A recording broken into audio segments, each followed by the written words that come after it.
Your feeds are absolutely flooded right now. Everyone's sharing their Spotify Wrapped, their YouTube recap, their Duolingo streaks, and if you're a marketer, you're probably thinking one of two things. Either that's cute, but not relevant to my business, or we could never build something like that. Both are wrong.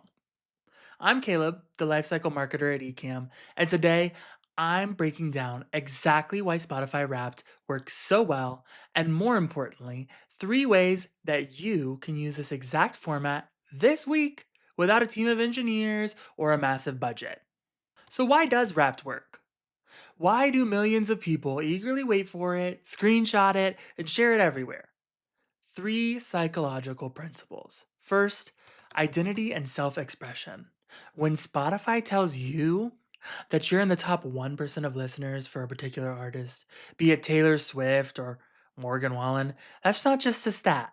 It's a validation of your identity. It confirms something about who you are. You're not just someone who likes the artist, you become a superfan. That's share worthy because it says something meaningful about you.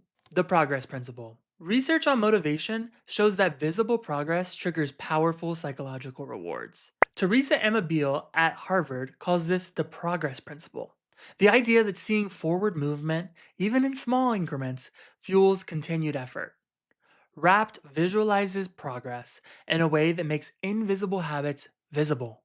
You listening to 50,000 minutes of music transforms daily listening into an achievement. It's reframing consumption as an accomplishment. Here's the third principle: social currency. Jonah Berger's research in his book Contagious shows that people share things that make them look good, interesting, or knowledgeable. Spotify Wrapped provides ready made social currency.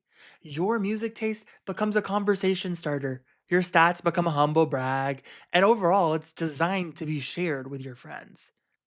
The genius is that Spotify isn't selling you anything in that moment. They're celebrating your relationship with their product and the story that that relationship tells. And that celebration deepens loyalty far more than any discount code could ever. But here's what I see happen.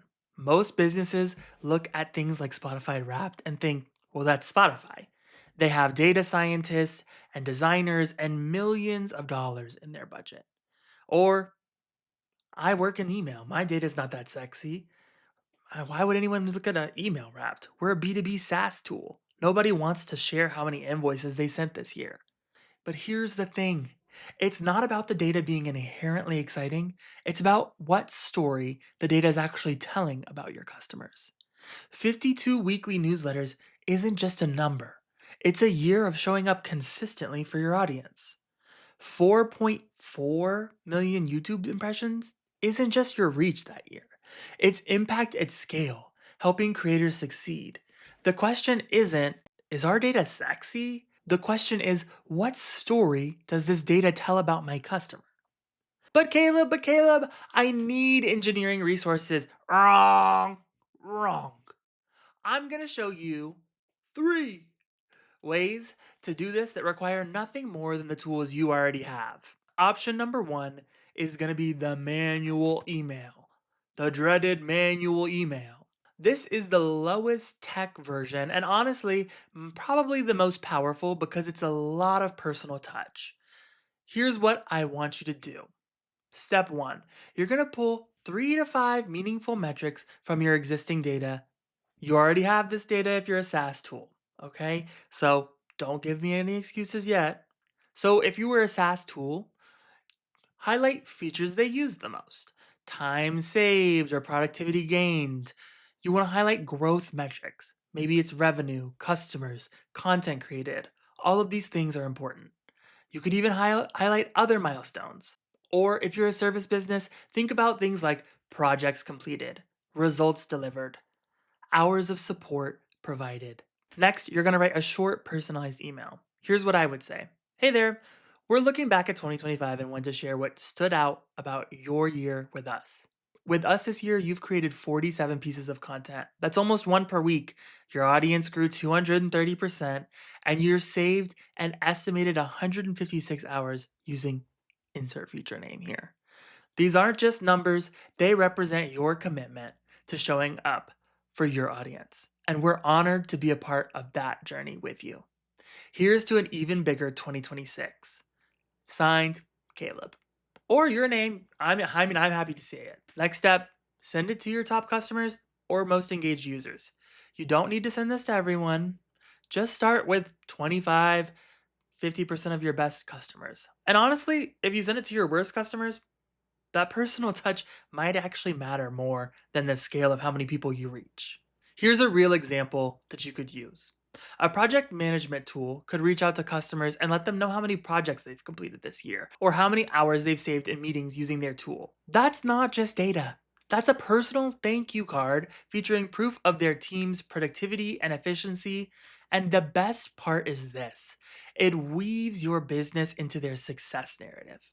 You stop becoming a software they subscribe to, and you started becoming a partner that helped them achieve something worth celebrating. If that option doesn't work for you, here's another one: the customer's self reporting strategy. Maybe you don't have all the data, maybe you don't have any data. This is why this method is brilliant, because you don't need any. Your customers can tell you their story. So here's the framework I want you to use. Step one: create a simple survey saying, "We're celebrating our customers' wins this year. Share yours with us." Here's the questions I want you to ask. What was your biggest achievement this year using our product? What metric are you most proud of this year? What changed for you or your business in 2025? And what's one word to describe your 2025? Next, before you send this survey, I want you to incentivize participation. We're going to feature some of the select responses on your social media and enter participants in a giveaway. So, whether that's a year of free software or even early access to a new feature that you have slated for 2026, create a customer wins of 2025 showcase. Next, we're going to use their responses as content. You can turn their responses into things like social media graphics celebrating specific customers that replied in your survey. You could do a blog post rounding up all your customer wins that year. You can even send out email testimonials, or the best part is, you can wrap these all up into a case study that you can use to sell next year. Here's why this works. At the end of the day, you're collecting testimonials and engagement data, but you're also making your customers feel seen and celebrated. They're telling you exactly what they value most about your product. And that's gold for next year's marketing plan, if you don't have it already. Here's a real life example that you can use. If you're a creator or a business coach, you could ask, what shifted for you this year? If a customer responds, I raised my prices 40% and the clients didn't blink, I finally realized my value. Here's what you learned. You're not asking customers to report data you should already have. You're asking them to reflect on their year and share what matters to them. This works even if you've never tracked a single metric. Here's the third and final strategy I'm going to share with you today: the shareable customer template approach.